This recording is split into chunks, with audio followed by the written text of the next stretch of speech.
honourable ministers, ladies and gentlemen. General Motors Chairman and Chief Executive Wagner recently said the transformation of the car industry is the biggest challenge since the start of the industry, but it is a challenge that must and can be met. Indeed, this International Transport Forum comes at a crucial time vis-à-vis the UN climate change process. Now, yesterday evening in my hotel room, I read an interview in which Minister Tiefensee expressed the hope that this gathering, that this forum, would become a sort of Davos of the transportation sector. And I would very much like to join the Minister in expressing that hope, and let me tell you why. When I was at the World Economic Forum earlier this year, I heard business leaders calling for rich country leadership. I heard business leaders calling for ambition. I heard business leaders calling for clear targets. And I heard business leaders offering specific policy suggestions that would get us to the level of ambition that this issue requires. So in that sense, I wholeheartedly join you in expressing the hope that this will become the Davos of the transportation sector. The UN Climate Change Conference in Bali in December last year saw a political breakthrough, the launch of a negotiating process that will conclude in Copenhagen at the end of next year. The Bali Action Plan, which was agreed there, asks us to explore ways and means on how we can catalyze and enhance cooperative and effective action on climate change amongst various groups and stakeholders. And the real work is only now beginning. The Bali meeting highlighted not only the difficulties in ascertaining how the burden will be shared between developed and developing nations, but also between the different sectors within national economies, and transport is one of the most challenging sectors in both developed and developing countries. In Bangkok, at the beginning of April this year, negotiators agreed on a work program for 2008 and began mapping out the work for 2009. During all the UN FCCC meetings leading up to Copenhagen, parties, governments will discuss a shared vision, including a long-term goal for global emission reductions, and enhanced action in the areas of mitigation of greenhouse gas emissions, adaptation to changing climate, climate-friendly technology, and financial needs and support for developing countries.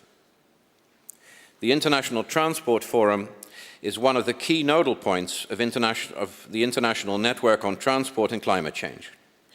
You, as key stakeholders in the field of transport and climate change, therefore have a vital role to play in designing the climate change deal.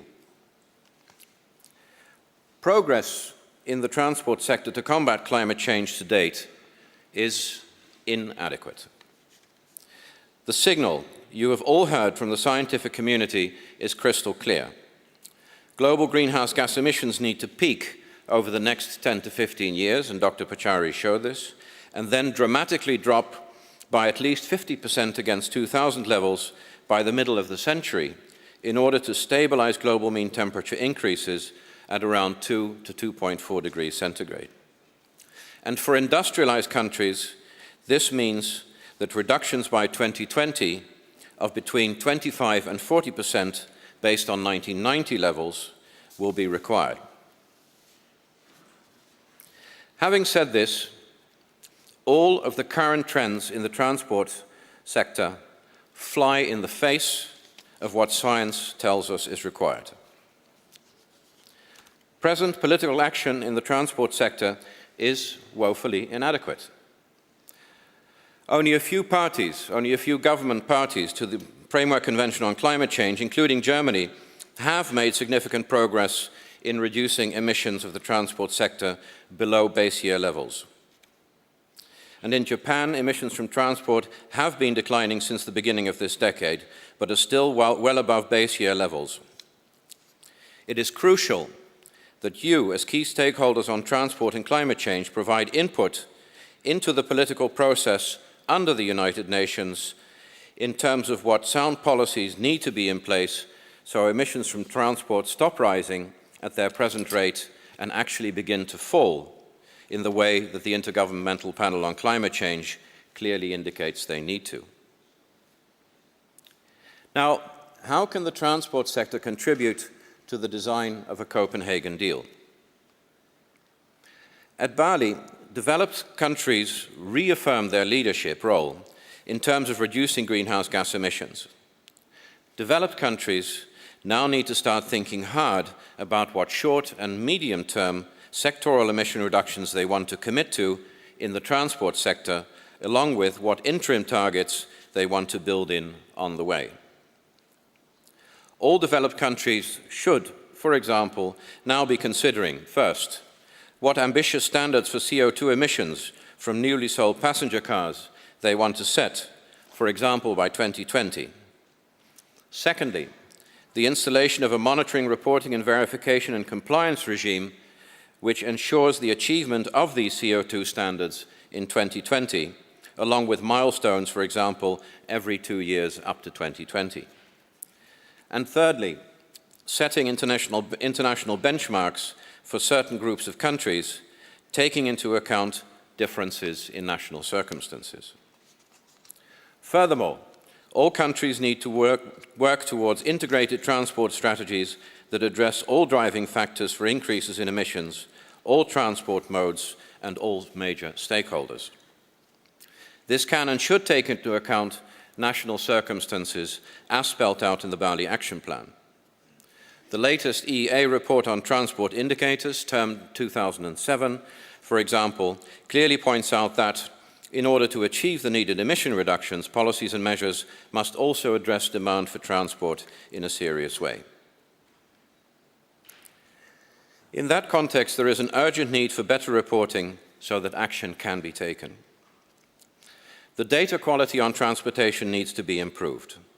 A common set of indicators for measuring, reporting and verifying national and international action on mitigation of climate change in the transport sector needs to be developed and put in place.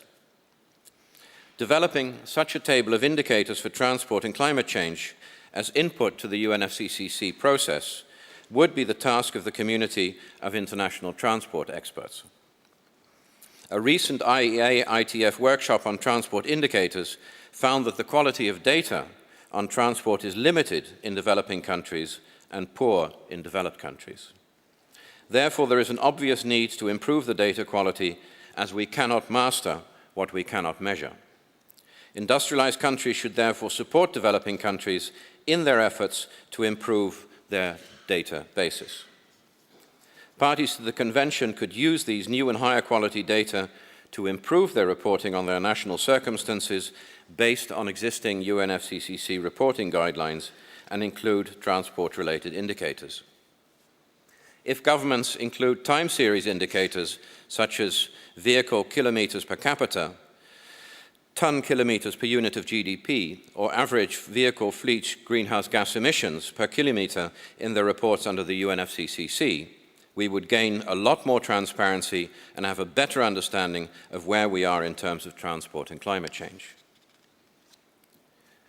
What questions should the transport sector answer in the run-up to Copenhagen? We all need to think hard about the extent to which international transport could be included in an emissions trading system established as part of the Copenhagen Agreement.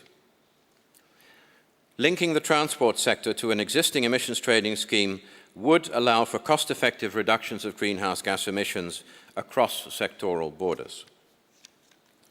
There are several options to do so, and if vehicle producers are hesitant in joining the carbon market, then fuel suppliers could be invited to form the linking element. Whether the sector in general would become a net buyer or seller of carbon certificates is yet to be seen, as there might be many undiscovered low-cost mitigation potentials in the transportation sector. Emissions from international transport to date did not fall under the Kyoto Protocol.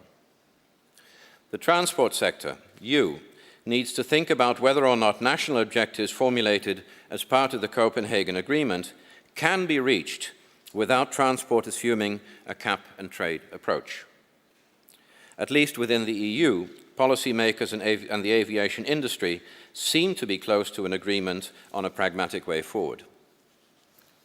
Two more general questions that will need to be addressed beyond the short-term perspective in the transportation sector, and these are, first, how can we find the right balance between facilitating access and exchanges on the one hand and reducing emissions and oil dependence of the transport sector on the other?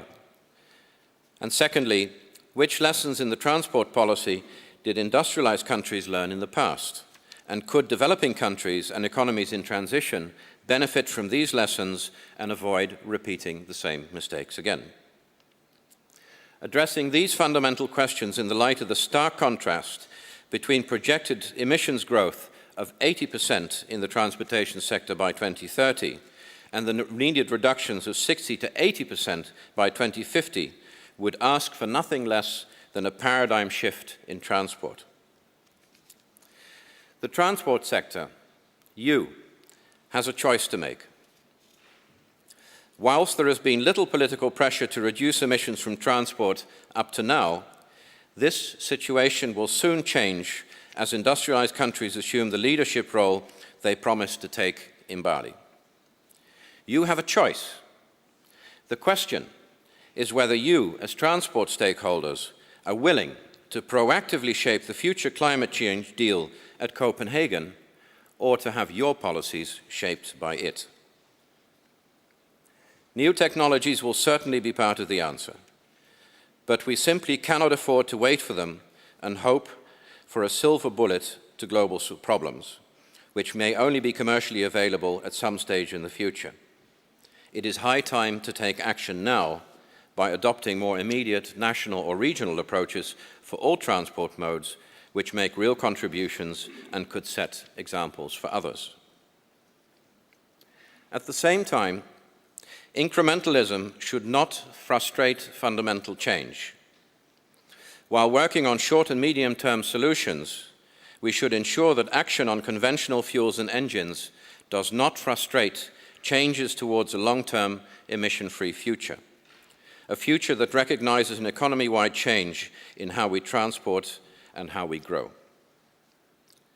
Climate change action that measures up to what science tells us is needed means entering into a low-emissions world.